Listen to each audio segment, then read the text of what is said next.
मनोज जरांगे पाटील यांचं उद्या आंदोलन होणार आहे। मुंबईच्या आझाद मैदानावरती हे आंदोलन होणार असून लाखोच्या संख्येने मराठा बांधव मुंबईच्या दिशेने आलेला आहे। सध्या स्थितीला मनोज जरांगे पाटील हे पुण्यामध्ये आहेत, त्यामुळं त्यांना मुंबईमध्ये यायला उशीर होतोय। ते आता संध्याकाळी कधी पोहोचतील किंवा उद्याच्याला कधी पोहोचतील, आंदोलन कधी सुरू होणार आहे याकडे सर्वांचं लक्ष लागलेलं आहे। मात्र त्यांना जो रस्त्याने प्रतिसाद मिळत आहे, महाराष्ट्रातून ज्या संख्येने मराठा बांधव या आंदोलनामध्ये सहभागी झाला याचा विचार करता त्यांना मोठा प्रतिसाद या आंदोलनाच्या दरम्यान मिळालेला आहे।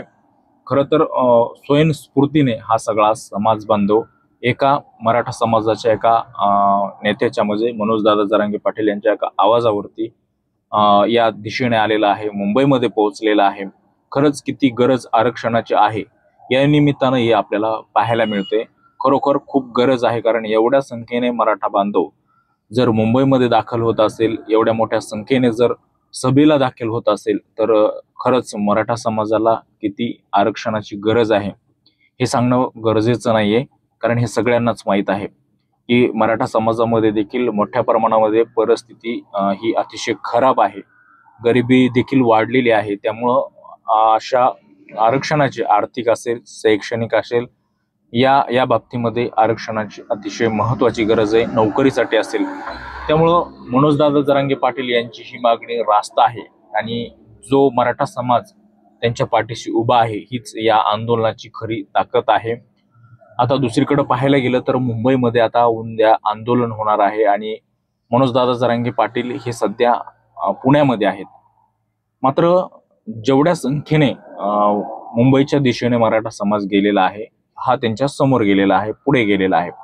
लाखोच्या संख्येने गाड्या मुंबईमध्ये दाखल झालेल्या आहेत, काही आझाद मैदानावरती देखील दाखल झालेल्या आहेत आणि मनोज जरांगे पाटील हे पाठीमागे आहेत। आता दुसरा प्रश्न असा आहे की ज्यावेळेस आझाद मैदानावरती आंदोलन करायचं होतं त्यावेळेस न्याय व्यवस्थेने हे परमिशन नाकारलेलं होतं आणि त्यानंतर दुसऱ्या दिवशी एका दिवसाची परमिशन त्यांना मिळालेली आहे। मात्र काही अटी शर्ती आहेत, त्याच्यामध्ये 5,000 मराठा बांधवांना त्या ठिकाणी आंदोलन करता येणार आहे अशी देखील एक अट आहे। त्यामुळे जो बाकीचा मराठा समाज आता मुंबईमध्ये दाखल झालेला आहे तो कशा पद्धतीने त्या ठिकाणी आता ऍडजस्टमेंट करणार आहे का वापस बाजूला बोलवण्यात येणार आहे, हे सगळे प्रश्न आता या निमित्ताने उपस्थित होत आहेत। मात्र मनोजदादा जरांगे पाटील हे आझाद मैदानावरतीच पहिल्यापासून आझाद मैदानावरतीच आंदोलन करण्यासाठी ठाम आहेत आणि ते त्या दिशेने निघाले आहेत।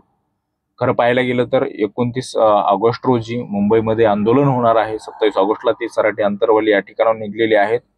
आम्ही या सगळ्या प्रवासामध्ये सोबत आहोत। जेव्हापासून सराटी अंतरवलीपासून ही जी यात्रा निघालेली आहे मुंबईच्या दिशेने, जो जरांगे पाटील यांचा सगळा ताफा निघालेला आहे, प्रचंड प्रतिसाद मिळत आहे। लाखोच्या संख्येने गाड्या आहेत।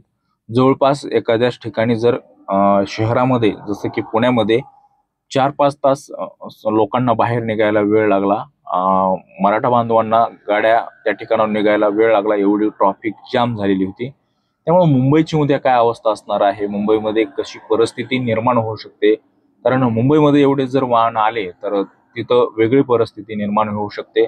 मात्र सरकार काय भूमिका घेणार आहे याकडे सर्वांचं लक्ष लागलेलं आहे। हैदराबाद संस्थान असेल, सातारा संस्थान असेल, बॉम्बे गॅजेटियर असेल, या मागण्या मनोजदादा जरांगे पाटील यांनी केलेल्या आहेत। हे जी संस्थांचे गॅजेटियर आहेत ते लागू करण्यात यावे आणि मराठा आणि कुणबी एकच आहेत हे देखील अंमलात आणलं पाहिजे, याचा देखील अध्यादेश काढला पाहिजे। सरसगट मराठा समाजाला त्या ठिकाणी कुणबी प्रमाणपत्र सगळे सोयरे या आधारावर दिला पाहिजे, अशी मागणी मनोजदादा जरांगे पाटील यांची आहे। आणि दुसरी अशा अनेक मागण्या आहेत, त्यापैकी जे मराठा बांधवांवरती गुन्हे दाखल झालेले आहेत ते गुन्हे देखील मागे घेण्यात यावेत अशी त्यांची मागणी आहे। आणि दुसरी मागणी म्हणजे कायद्यात टिकणारं आरक्षण आम्हाला द्या, अशी मागणी त्यांची आहे। आता मनोजदादा जरांगे पाटील यांच्या पाठीमागं एवढा मोठा मराठा समाज उभा आहे, एवढी मोठी मागणी अनेक वर्षापासून केली जाते, मात्र सरकार का पूर्ण करत नाही याकडे सगळ्यांचंच लक्ष लागलेलं आहे। आज मुख्यमंत्री देवेंद्र फडणवीस यांनी सांगितलं आहे की जे काही दिलेलं आहे ते आम्ही मराठा समाजाला आम्हीच दिलेलं आहे, त्यामुळे आम्ही ओबीसी समाजाचाही विचार करणार आहोत, त्यांच्याही आरक्षणाला धक्का न लावता मराठा समाजाचा विचार करणार आहोत। त्यामुळं जे काही मराठा आंदोलक आहेत, ज्यांनी काही मराठा आरक्षणाच्या मागण्या केलेल्या आहेत त्याचा व्यवस्थित अभ्यास करावा आणि मागणी करावा असं देखील ते म्हटलेले आहेत. मात्र हे आंदोलन आता मुंबईच्या दिशेने निघालेलं आहे. प्रचंड असा जनसमुदाय आहे, कारण आम्ही आंतरवाली सराटीपासून सोबत आहोत. एवढा मोठा प्रतिसाद कुठल्याच नेत्याला, कुठल्याच व्यक्तीला मिळालेला नसेल. एवढा जनसमुदाय मनोजदादा जरांगे पाटील यांच्या सोबत आहे. ही खरी ताकद या आंदोलनाची आहे. त्यामुळे आता उद्या काय मुंबईमध्ये परिस्थिती निर्माण होऊ शकते आणि ज्या प्रकारे 5,000 लोकांना त्या ठिकाणी आदेश दिलेले आहेत, त्या ठिकाणी परमिशन दिलेली आहे. बाकीचे जे काही लोक आहेत, बाकीचा जे काही मराठा समाज आहे, त्यांची व्यवस्था आंदोलनाची कुठं केली जाणार आहे. कारण मनोजदादा जरांगे पाटील म्हणाले आहेत की दुसरं देखील ठिकाण देण्यात यावं. आम्ही त्या ठिकाणी 5,000 लोक बसणार आहोत आझाद मैदानावरती आणि दुसरं ठिकाणी जे काही राहिलेले मराठा बांधव आहेत त्यांना देखील आंदोलन करायचं आहे. अशा पद्धतीची त्यांची देखील मागणी आपण वृत्तवाहिन्यांमधून बघितलेली आहे.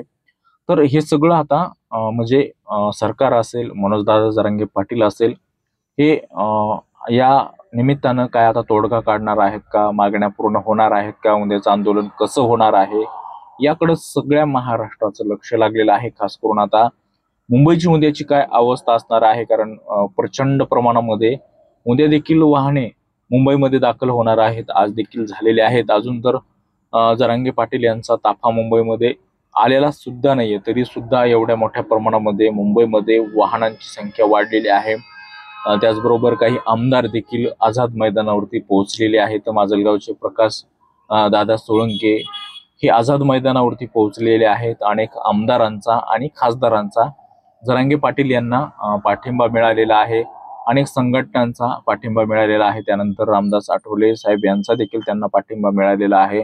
त्यामुळे हे आंदोलन अतिशय तीव्र होणार आहे आणि जरांगे पाटील यांनी ठाम भूमिका घेतलेली आहे. मी जे आंदोलन करणार आहे ते आझाद मैदानावरतीच करणार आहे आणि जोपर्यंत मराठा आणि कुणबी एकच आहेत असा अध्यादेश निघत नाही, अंमलबजावणी केली जात नाही, तोपर्यंत मी मुंबई सोडणार नाही असा त्यांचा जो ठामपणे निर्णय आहे तो देखील या ठिकाणी सरकारला विचार करायला लावणार आहे.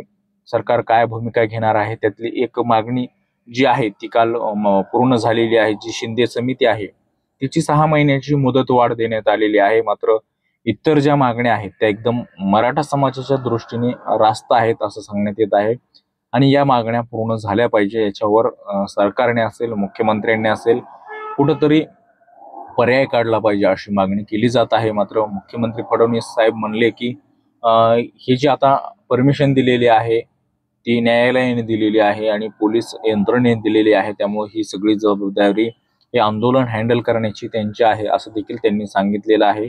आणि दुसरीकडे मनोजदादा जरांगे पाटील हे त्याच ठिकाणी आझाद मैदानावरतीच आंदोलन करण्यासाठी ठाम आहेत. तर उद्या काय परिस्थिती निर्माण होणार आहे, उद्या कधी आंदोलन सुरू होते हे आपण दाखवण्याचा प्रयत्न करणारच आहोत. मात्र असे अनेक प्रश्न मराठा बांधवांना आणि सगळ्यांनाच पडलेले आहेत. मात्र मराठा समाजाला आरक्षण मिळालं पाहिजे अशी भूमिका सर्वांचीच आहे, मराठा बांधवांची आहे आणि जरांगे पाटील यांची देखील आहे. त्यामुळे उद्याचा दिवस अतिशय महत्त्वाचा ठरणार आहे. उद्या काय परिस्थिती निर्माण होते आणि उद्या काही तोडगा सरकार काढतंय का हे देखील पाहणं तितकंच महत्त्वाचं ठरणार आहे.